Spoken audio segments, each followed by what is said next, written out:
नमस्कार दोस्तों, मैं हूं आपका अपना प्रिय डॉक्टर आदि कश्यप, मुंबईचा माणूस, और आपके लिए लेकर आया आपका मनपसंद प्रोग्राम पॉजिटिव कर्मा। सोमवार का दिन है। आज मैं आपको पॉजिटिव कर्मा एपिसोड नंबर 1155 में एक विशेष एपिसोड सुनाने वाला हूं, जिसका जिसका आप कह सकते हैं विषय होगा गुरु परंपरा। गुरु पूर्णिमा है आज, और आपको सभी को गुरु पूर्णिमा, चाहे हिंदू हो, चाहे वो जैन हो और बुद्धिस्ट हो, या किसी भी विभिन्न धर्म के लोग हों, मेरी तरफ से बहुत बहुत शुभकामनाएं। जाइएगा मत, लेता हूँ एक छोटी सी चाय की चुस्की और उसके बाद सुनाता हूँ गुरु परंपरा या गुरु पूर्णिमा का महत्व। दोस्तों, एपिसोड नंबर है 1155 और आज बहुत ही शुभ दिन है। आज जो दिन है इसके बारे में आपको पता ही होगा, और इसी के बारे में मैं एक बहुत ही अच्छी सच्चाई वाली कहानी सुनाना चाहता हूँ। मुझे उम्मीद है कि आपको पसंद आएगी। शुरुआत करता हूँ इस कथन की कुछ इस प्रकार। भेजने वाले हैं दिलीप पंचोली। दोस्तों, गुरु पूर्णिमा के उपलक्ष्य में ये कथन है। शुरुआत करता हूं इसकी कुछ इस प्रकार। आज फिर एक सुंदर प्रश्न आया। एक युवक सवाल कर रहा था और उसने सहज भाव से पूछा कि शास्त्री जी, क्या सच में संसार के स्वामी 4 महीने के लिए सो गए? मैंने कहा, क्यों, कोई शक है क्या? युवक ने कहा कि नहीं, लेकिन ये भगवान विष्णु जगत के रचयिता हैं और सो गए, और वो भी 4 महीने के लिए।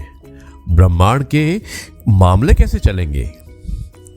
शास्त्री जी ने कहा, आपके देश का प्रधानमंत्री 1 हफ्ते के लिए विदेश चला जाता है तो क्या देश का कारोबार ठप हो जाता है? अगर किसी एक कंपनी का अध्यक्ष 1 महीने के लिए चला जाए तो क्या कंपनी नहीं चलती? युवक ने कहा कि वो तो किसी को सत्ता सौंप के जाते हैं। मैंने कहा कि इस दुनिया के मालिक भी सत्ता सौंप कर ही जाते हैं। जगत के नाथ के सोते ही गुरु शक्ति जागृत हो जाती है। गुरु पूर्णिमा उत्सव आपको विश्वास दिलाता है कि आपका ध्यान रखने के लिए गुरु परंपरा बैठी है, जागृत है, और उसके बाद श्रावण मास में भगवान महादेव आपका ध्यान रखने को तैयार हो जाते हैं। श्रावण समाप्त होते ही विघ्नकर्ता और विघ्नहर्ता गणेश की सवारी आ जाती है। गणेश जी जब कैलाश जाते हैं, यानी कि कैलाश पर्वत जाते हैं, तो आपके पितरों का उत्सव चालू होता है। तुम्हारे पिता तुम्हारा ध्यान रखते हैं, और पितृ उत्सव पूरा होते ही शक्ति माँ जगदम्बा शेर पर सवार होकर आ जाती है, और दिवाली पर सरस्वती, लक्ष्मी और महाकाली तुम्हारा ध्यान रखती है, और तुम तैयार हो जाते हो देव दिवाली का उत्सव धूमधाम से मनाने के लिए, क्योंकि जग का नाथ जाग जाता है। इस चातुर्मास में गुरु परंपरा आपको लगातार जागृत रखती है, और आप जागृत रहना, भगवान आपकी देखभाल करने के लिए तैयार हो जाते हैं, क्योंकि भगवान चाहते हैं कि आपको देखभाल की जाए, और तुम तैयार हो जाते हो देव दिवाली का उत्सव धूमधाम से मनाने के लिए, क्योंकि जग का नाथ जाग गया है। इस चातुर्मास में गुरु परंपरा आपका लगातार आपको जागृत रखती है। आप जागृत रहें, भगवान आपकी देखभाल करने के लिए आपके हृदय कमल में बैठे हैं। दिलीप जी, बहुत ही अच्छा आपका लेख था, और बहुत ही अच्छा ज्ञानवर्धक आपने जो है ये भेजा है इस लेख को, और मुझे उम्मीद है कि सुनने वालों को अवश्य पसंद आया होगा। अब मैं इस कार्यक्रम को यहीं पर समाप्त करता हूं, और कल आपसे एक बार फिर मुलाकात करेंगे कुछ नई बातों के साथ। तब तक के लिए कहता हूं जय गुरु जी, शुक्राना गुरु जी, और एक बार फिर से आप सभी को गुरु पूर्णिमा की बहुत बहुत शुभकामनाएं।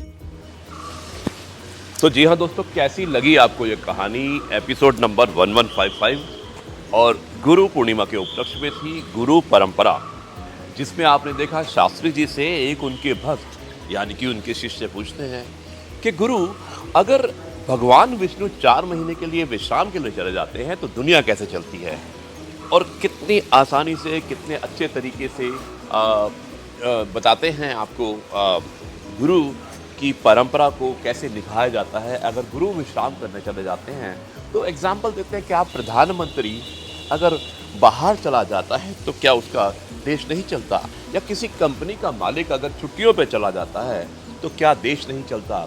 दोस्तों, इसी प्रकार जो 4 महीने के लिए विष्णु भगवान आराम के लिए चले जाते हैं, विश्राम के लिए चले जाते हैं, तो जो गुरु होते हैं, गुरु उस परंपरा को वापस चालू करते हैं जो उनके अनुयायी होते हैं। दोस्तों, बहुत ही अच्छा टॉपिक था गुरु पूर्णिमा की। एक बार फिर से आपको बहुत बहुत शुभकामनाएं। आप ये 4 महीने अच्छी तरह से बिताइए और उसके बाद फेस्टिवल शुरू होंगे। तब तक के लिए मैं आपसे कहता हूँ कल एक नया प्रोग्राम लेके आने वाला हूँ, एपिसोड नंबर 1156 मुंबई से। तब तक के लिए कहता हूँ जय गुरु जी, शुक्राना गुरु जी, हैप्पी गुरु पूर्णिमा।